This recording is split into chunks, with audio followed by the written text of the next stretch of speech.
Distinguished ladies and gentlemen, with a resounding applause, please welcome our guest speaker, Professor Yemi Osinbajo, SAN, GCON, former Vice President.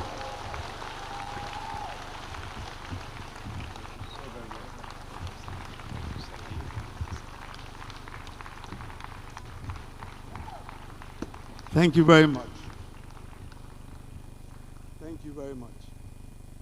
Thank you very much. Please sit. So after an introduction like that, I better make sense here.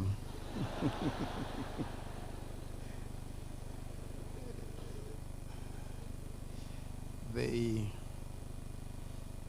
President and Chairman of the Governing Council, Malam Ahmed Ladan Gobir, FCIPM, FNLI, members of the Executive and Governing Council of the CIPM, past presidents and distinguished fellows of the Institute, heads of ministries, departments, and agencies of government, captains of industry,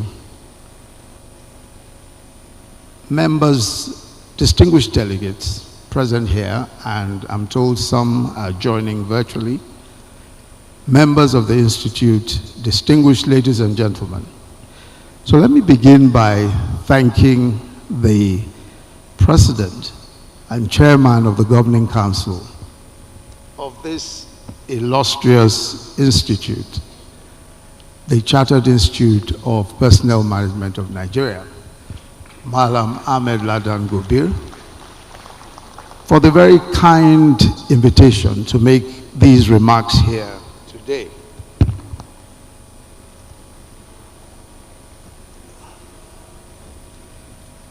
I must also congratulate the CIPM for the giant strides that you have made in the last over 5 decades. Today, the Office of the Head of the Civil Service of the Federation regards the Institute as a vital partner in the execution of its landmark reforms. One of such is the collaboration with the service in the implementation of the performance management system, a key feature in modernizing and streamlining performance evaluation processes in the service. May I also take this opportunity to express my very sincere condolence on the passing of one of the doyens of human resource management practice in Nigeria and the 8th president of the Prof. Kolade, commander of the Order of the Niger. I'm aware that it was during Dr. Kolade's tenure that the Institute achieved one of its most significant milestones, the attainment of charter status, which elevated the CIPM to the legally recognized body mandated to regulate the practice of human resource management in Nigeria. May his memory and legacies always be blessed. I'm to speak on the theme of the conference, reimagining the new world of work. Reimagining the new world of work. I don't think there is any subject of greater moment today than the question of what work would look like in another, say, 5 years, not even a decade. The changes we are seeing are that profound. I was speaking recently to the new management of the law firm that I co-founded, Simmons Cooper Partners, from which I am now retired. They were telling me about their new AI-driven tools for legal practice. They now have a ChatGPT interface that can, within minutes, sift through several legal databases and offer summarized opinions based on statutes and case law. This was a task that would usually take days of research and involve several lawyers, beginning with junior counsel all the way up to the partner who would eventually sign off on the opinion. But what is more, the system can even argue with you if you challenge its reasoning. They also use a predictive analytics and legal strategy interface that draws on historical data to advise our clients. They have a tool called the GitHub Copilot for legal drafting. And this uses the firm's internal database to suggest language and clauses that are tailored to specific legal documents. These tools can draft pleadings. In other words, they can draft a statement of claim, a statement of defense, the sorts of things that we lawyers spend time doing. And they would apply the applicable procedure, the rules and laws. Another impressive feature is the work product character recognition tool, which ensures that every document produced maintains the firm's professional tone and branding guidelines. The firm also employs AI chatbots to provide immediate responses to common client inquiries, even outside business hours, in other words, 24 hours. Today, we already have, and this is already available in so many law firms, contract review tools like Luminance, Kira Systems, Spellbook, etc., that can highlight risky clauses in an agreement or in a contract. It can suggest amendments. It can compare the language in the document to language existing in already existing precedents. And it can translate legalese or legal language into plain English. And these tools are becoming more intelligent by the day.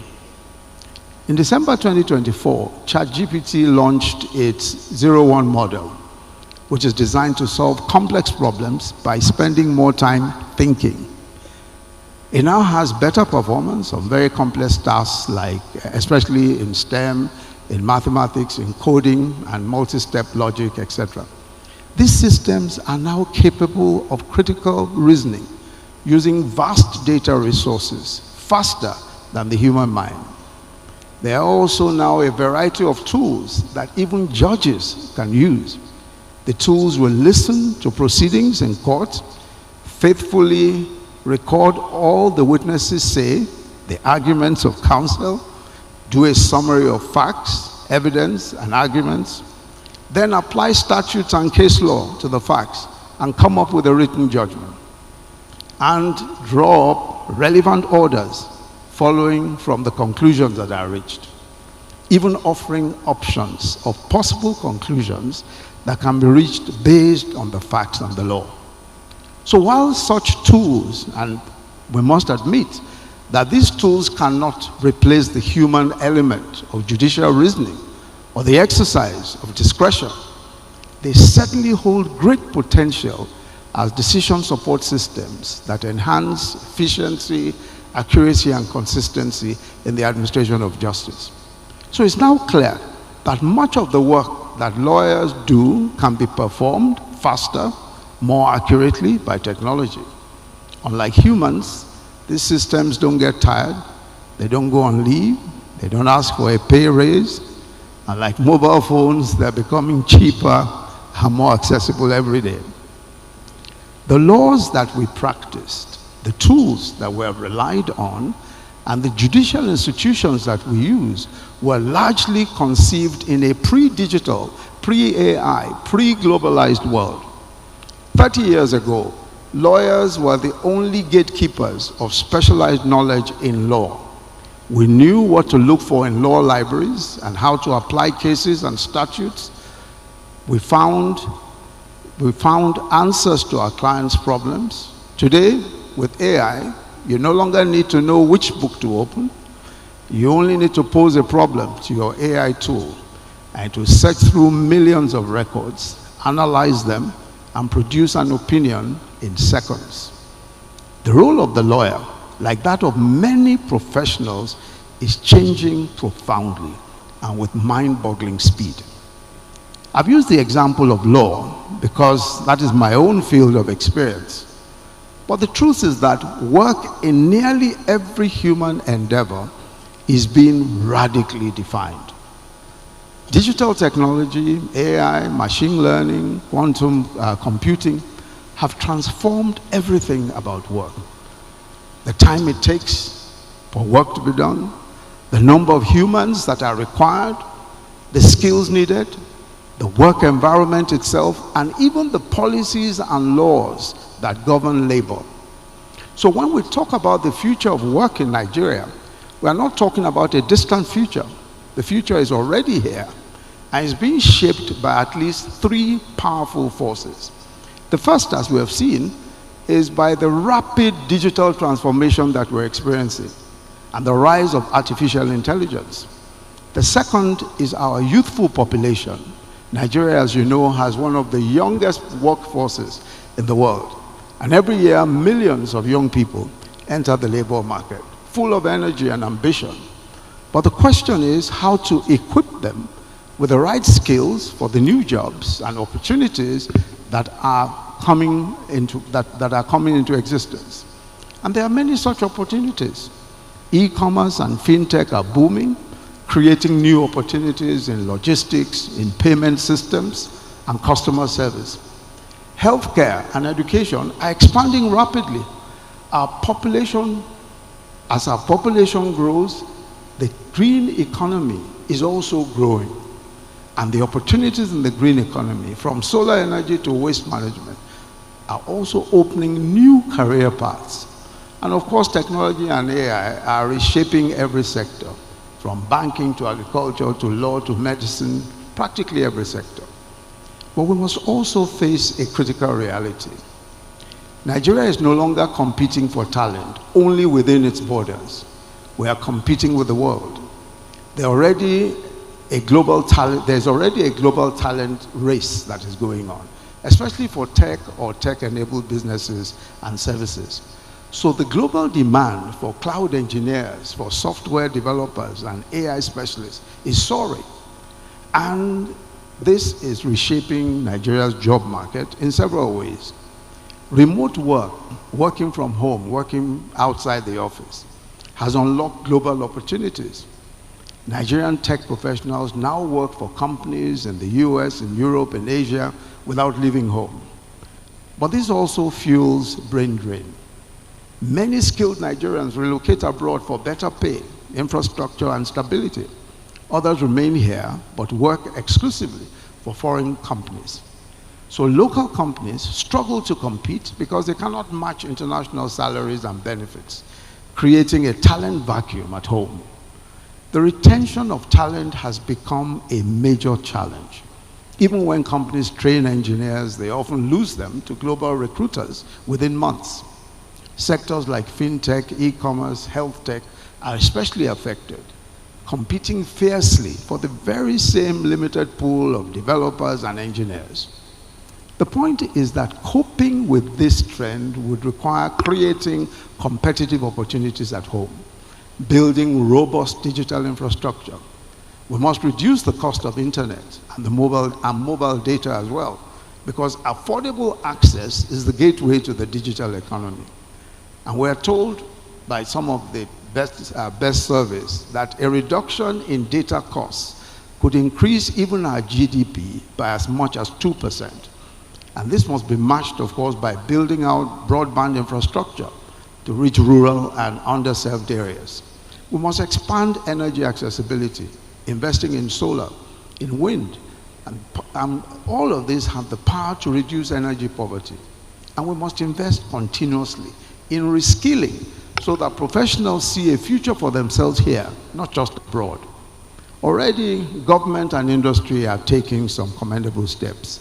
Initiatives like the 3 Million Technical Talent Program, 3MTT, which aims to train a new wave of software engineers, cloud specialists, and AI professionals, enough to serve both local and global markets, are on. But let me speak very briefly about the imperative of redefining education and skills, because the redefinition of work means a redefinition of education, of training, and of reskilling. Education as we knew it must be fundamentally re-engineered in the light of today's realities. How we teach, what we teach must change. And they are driven by the kind of employees that the market now demands.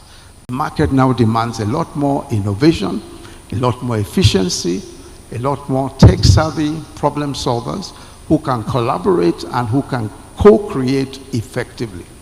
So to achieve this, the emphasis in teaching must shift to critical thinking, problem solving, and collaborative thinking and execution. Memorizing and regurgitating information is now, of course, completely obsolete. The world already overflows with information. There's already too much information available to us through so many sources. So cramming information, learning information by heart has become completely irrelevant and obsolete.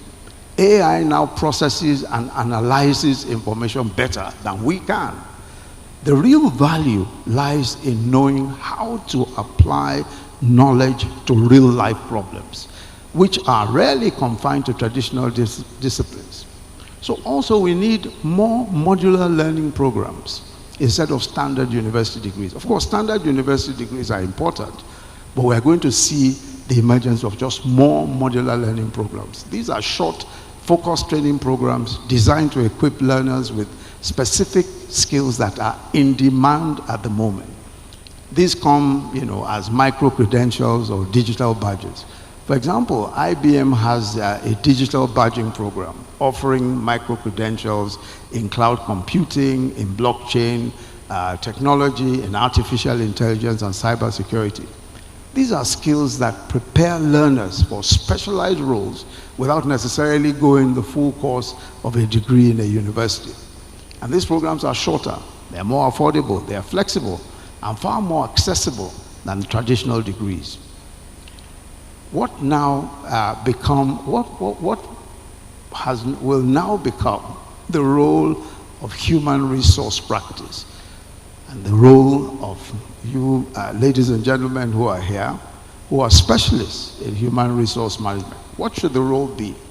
I think that in today's rapidly evolving world of work, artificial intelligence and digital technology are transforming not only how work is done, but also where and by whom it is done. Routine and repetitive tasks are increasingly being automated, while creativity, emotional intelligence, and adaptability have become the defining skills of human workers. We must take into account the fact that, yes, human beings still retain that. They still retain the capacity for emotional intelligence. Instruments of any kind, tools of any kind, don't have that emotional intelligence. But we must be able to match that human emotional intelligence. We must be able to match it with the skills that are required to work and co-create with AI tools and digital technology tools. Human intelligence by itself, emotional intelligence by itself, today will be outstripped very quickly by the capacity of AI to do so much more. So, for human resource professionals in Nigeria, I think this represents both a challenge and an opportunity to lead in humanizing digital transformation and ensuring that people remain at the center of technological progress.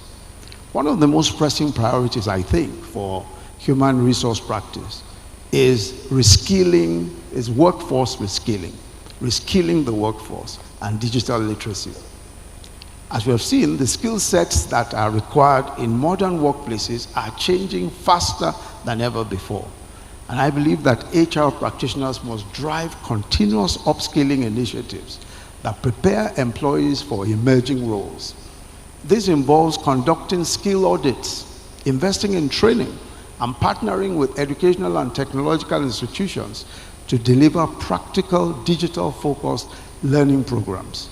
I think that it's important to bear in mind that one of the critical roles of organizations such as yourselves is to influence university curricula, to influence the curricula of schools so that they reflect the challenges that we're likely to see in the workplace.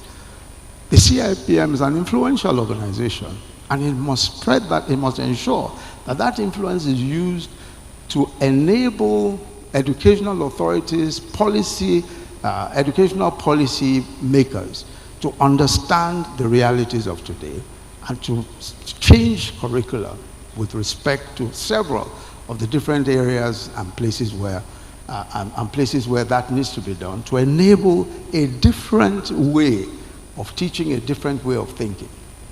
The future-ready organization is one where its people are equipped to thrive alongside intelligent systems. The CIPM, in my own view, must set the pace in drawing up the checklists of what HR professionals should do in this regard.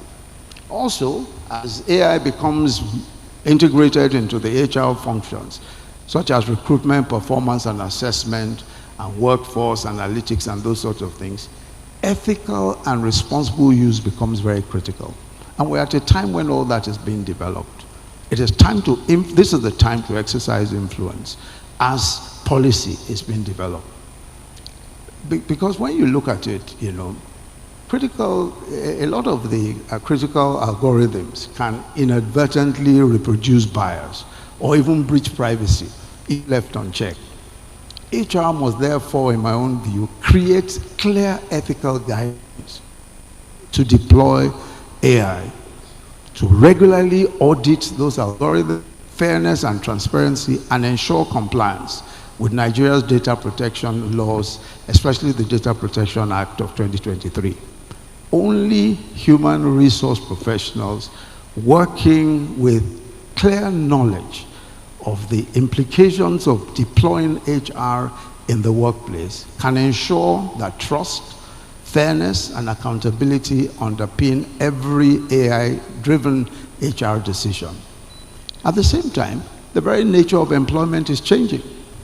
The rise of gig work, as they call it, hybrid models, and digital freelancing is defining the employment relationship. So people are multitasking, doing various types of assignments. One single individual sitting in his home is servicing 3-4 different companies in several different respects. HR policies and contracts must evolve to accommodate flexible and remote arrangements. They must now be able to accommodate people who are working from home while addressing data security issues, digital monitoring, and fair performance measurement. How do you fairly assess the gig worker? So HR professionals should engage in policy advocacy to ensure that labor laws reflect new forms of work and protect the rights of the gig and digital workers. With greater technological connectivity also comes a lot of pressure. So the 24/7 digital culture, people are alive, working all the time, can lead to mental health challenges, burnout, stress, isolation, etc. Nigerian HR leaders must therefore prioritize employee well-being and mental health programs. Today, there's a lot more focus on mental health issues, a lot more focus. And I think that it's time that HR professionals take this up much more seriously to promote the balance, establish healthy boundaries, and offer access to counseling and support services to create a culture of empathy, of inclusion, and psychological safety is essential for maintaining productivity and morale in these digital workplaces. AI and data analytics now allow HR to make decisions that are informed by evidence rather than by intuition. We now have the capacity to be informed by evidence because, this is all data-driven. There's enough data available, and the use of that data, of course, can help in decision-making. But the data-driven approach requires HR teams to build analytical skills, ensure the accuracy and security of employment data, and to use insights ethically, to support people rather than to mount surveillance against them. Data must serve as a tool for empowerment, not control. So the digital era also demands renewed attention to diversity, to issues of inclusion and equity, because it's very easy to say, well, we put this through a digital process, it's all transparent and all that. But if the parameters are already rigged against inclusion, if they are rigged against certain types of people, then of course the results will also be wrong. So technology can either amplify existing social inequities or help to close them, depending on how it is designed and used. I think that HR must therefore ensure that data sets that are used in digital technology systems are inclusive, that they are representative of more digital skills development for women, for youth, and leverage technology to identify and eliminate bias in workplace systems. I think also that as the leadership and organizational culture evolves, we must ensure that we are matching it with human judgment, human emotion, because the evolution can take place much faster than we're able to control. While machines may handle logic and speed, human leadership that is grounded in empathy, in ethics and creativity is irreplaceable. We can't replace that. So HR's role is to cultivate leaders who can balance innovation with humanity and nurture organizational cultures built on trust, on collaboration, and continuous learning. Nigeria's legal and policy environment is catching up to a certain extent with the realities of AI and digital work.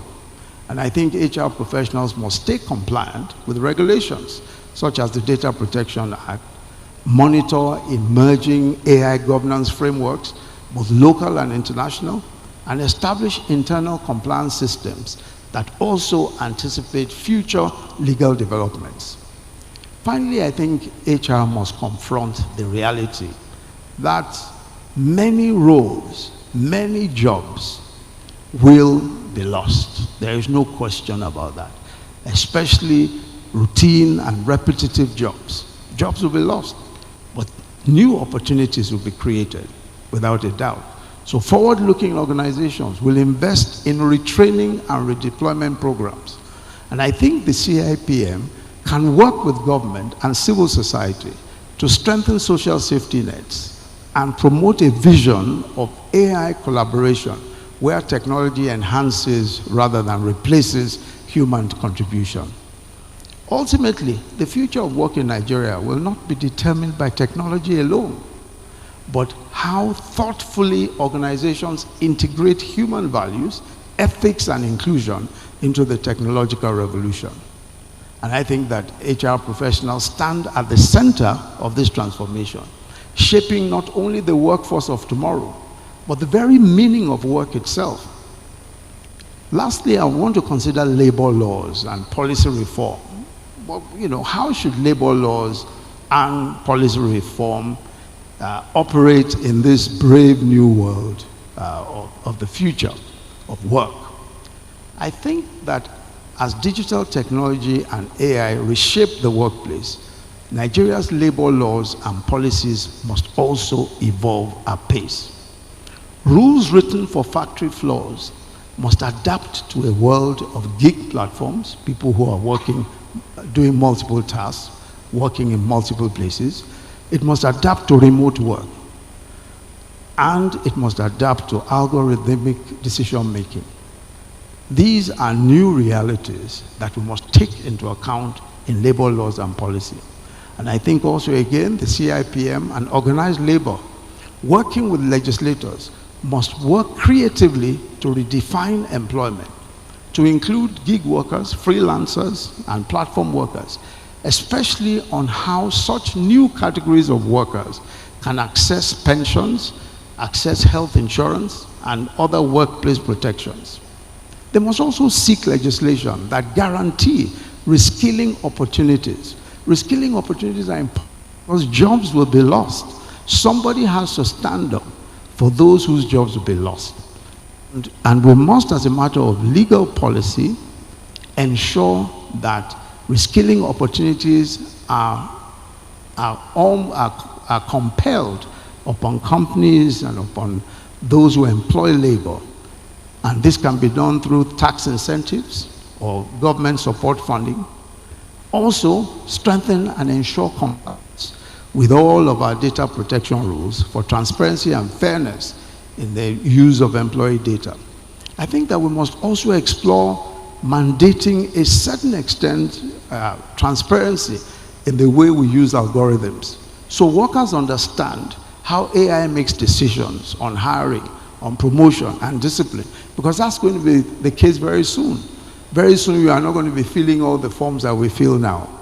We will say that we have faster means of doing so. We have more efficient, more transparent and objective means of doing so, because we have the digital tools to do so. But we must ensure that that whole process is auditable, that whole process is influenced by human judgment and empathy. There must also be protecting mental health balance, including the right to disconnect, as they say, especially with the sharp rise in remote working. Collective bargaining must also be enabled so that workers have a voice in technological change. It's also possible to manage global talent mobility. We can manage some of that mobility of talent through cross-border taxation and social security portability. We must be able to do something that enables us to use our talent that is trained here, and at the same time benefit from talent coming from elsewhere. By modernizing our labor framework, Nigeria can actually balance protection with innovation. We can ensure that digital technology, automation, and AI create opportunities, not inequalities. Opportunities are possible, and they are all over the place. But we must be careful not to create inequalities and not to worsen the unemployment situation that we already have. So the future of work in Nigeria will not be determined alone, and I think this is an important thing to bear in mind. Technology alone will not determine the future of work in this country. It will depend on how we prepare our people, our greatest resource, to thrive in this changing world. The biggest challenge for us and the biggest challenge for human resource practitioners is how do we prepare the workforce of this country for the dramatic changes that will occur in the coming years. If we get it right, Nigeria will not only merely adapt to the future of work, Nigeria will actually help to redefine the future of work, not just for our country, but for the continent and indeed the world. Thank you very much. Your Excellency, sir, we thank you so much. We crave your indulgence to stand still whilst we receive our President and Chairman of Council,